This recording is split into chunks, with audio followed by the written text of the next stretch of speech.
What's up, guys? We got another one here today. We're going to be diving in some of the wildest mental gymnastics and delusions single moms and their enablers are pulling.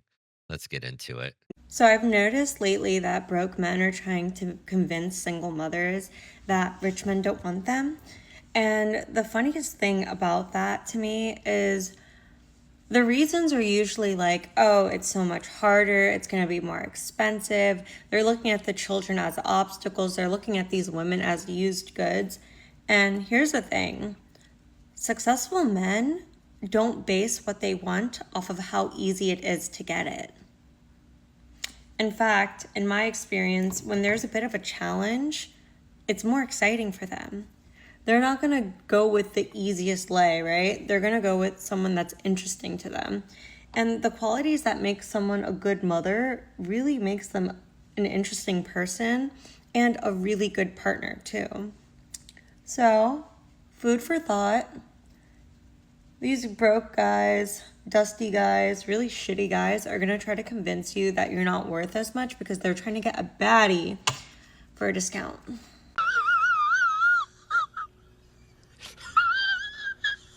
All right, first off, let's clarify something. The so called broke men warning you about reality aren't wrong. Rich men, guys with options, aren't playing cleanup crew for someone else's mistake. Successful men didn't build their lives to bankroll your challenge. They're not looking for excitement, they just want peace. And the irony here is you shame broke men but expect rich men to adopt your kids and deal with your baggage. The hell with that. Wealthy guys can date younger, childless women who actually appreciate them. So, food for thought, being a baddie with a kid isn't a flex, it's a liability. I have been separated for 6 months now, and let me tell you guys, my manic phase coming out of this situation is not a hoe phase. I do not have the desire to be a hoe right now.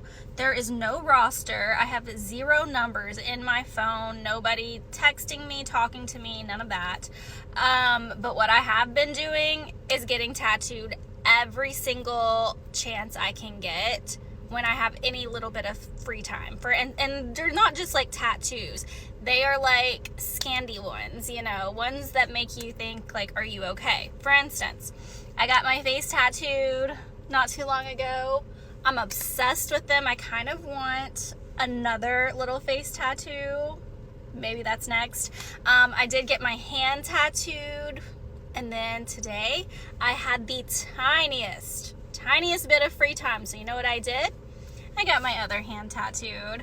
So cute. Like, my hands are so cute. I'm obsessed with them. So I highly recommend, if you're going through a breakup, a separation, don't go through a hoe phase. Just go through a tattoo phase. Okay. Yeah, all right. Well, great. Thanks a lot. Nice to meet you, man. Psycho. So, your post separation glow up is face tattoos? I mean, I guess, okay.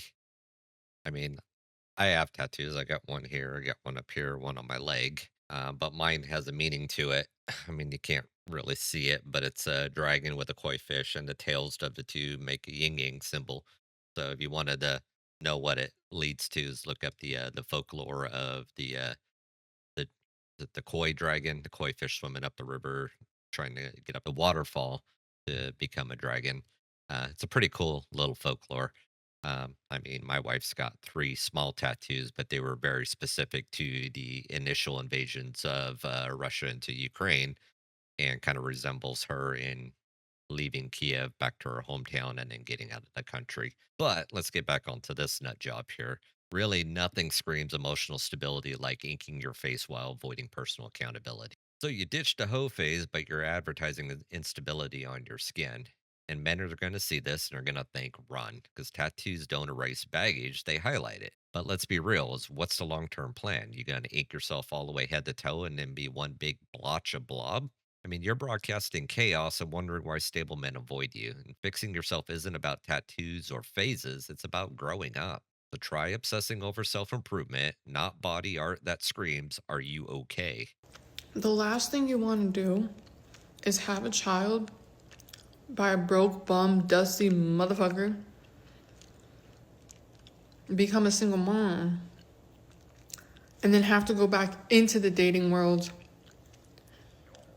and explaining why you had a kid with a dusty, broke motherfucker. You know how embarrassing that is? You know how much stress it is to bring a new person into your life or even try dating when you have a kid? Especially with a piece of shit? No, I can't go on a date. I can't hang out with you because I'm a full-time mother.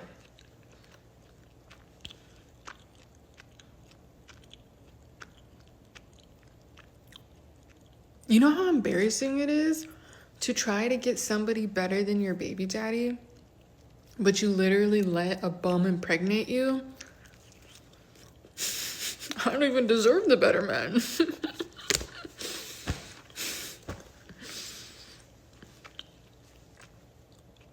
I picked the worst of the worst, bitch.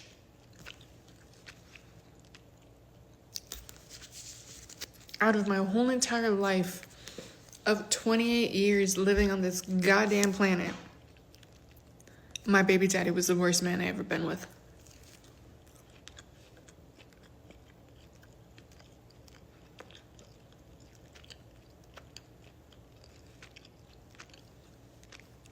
Don't have kids with that man, girl. It's embarrassing. And at the end of the day, it's my fault. That's the gag. It's my fault. You dumb bitch.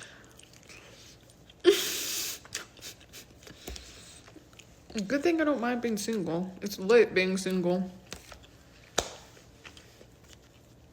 And I don't mean single like going and dibbling dabbing. I mean single saying to myself, laying in the bed that I made, bitch. Don't, if you're thinking about having kids with him, at least make sure he got money. And also, my baby daddy has fucked up my mental so bad. I can't trust a man. Ever. Ever, ever, ever, ever, ever. The PTSD is so goddamn bad, bitch. If I was to trust a man, I'd feel like the dumbest bitch out here. Like, I can't get played again. If I get played again, if I get cheated on, if I get anything happen to me, I'm gonna flip the fuck out. So, I just stay single. But yeah, don't get pregnant. You're a damaged goods lady. Wow, mom of the year right there. I mean, she is spitting some truth and then completely misses the mark. I mean, it's embarrassing to have a kid with a bum. Gotcha. But here's the kicker. You chose him. You chose to not practice any type of form of safe sex or have contraception and let him drop a lot of DNA up inside you. What do you expect? But as you put it, you laid down with the worst man you ever been with, and now this is everyone else's problem? Cry me a fucking river. And here's the reality: high value men aren't interested in someone who picks losers and then acts shocked at the outcome. And this PTSD from your baby daddy line, that's not his problem, it's yours. So don't blame men for your bad choices and then wonder why they're going their own way. Because choices have consequences. I'm a single mom. Of course no man is ever going to want me because I have too much baggage. I'm a single mom. Of course I'm the lowest fruit on the tree. I'm a single mom. Of course I need to be staying at home the nights that my children are with their father instead of going out socializing with friends.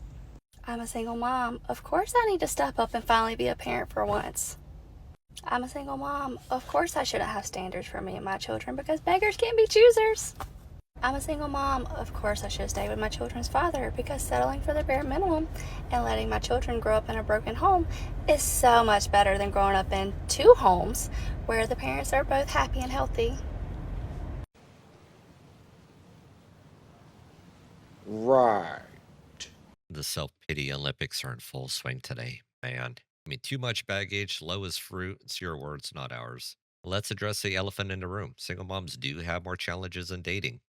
Why? Because most men want to build their own families, not subsidize someone else's. And staying with a bad father isn't the answer, but maybe vetting men before having kids is. And the whole beggars can't be choosers bit. I mean, I can give you that. High standards are fine, but delusion isn't. And men aren't running to save you, they're running from you.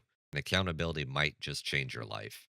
Well, guys, here's the harsh truth is bad decisions create hard lives. Men are waking up, rejecting the role of savior and opting for peace. The feminist narrative and family laws aren't helping, and they're just creating broken homes and broken people. Possible solutions is stop blaming men for not wanting baggage and work on accountability, improve yourself, and stop expecting others to fix your mess. Guys, protect your future and vet wisely. Become a passport bro because they're onto something there, or just protect your peace. Well, guys, that's the end of the video here today. If you like what you've seen, hit that like button, share, subscribe, all that fun stuff. Drop me a comment down below what you think, and I will catch you on the next one. Peace.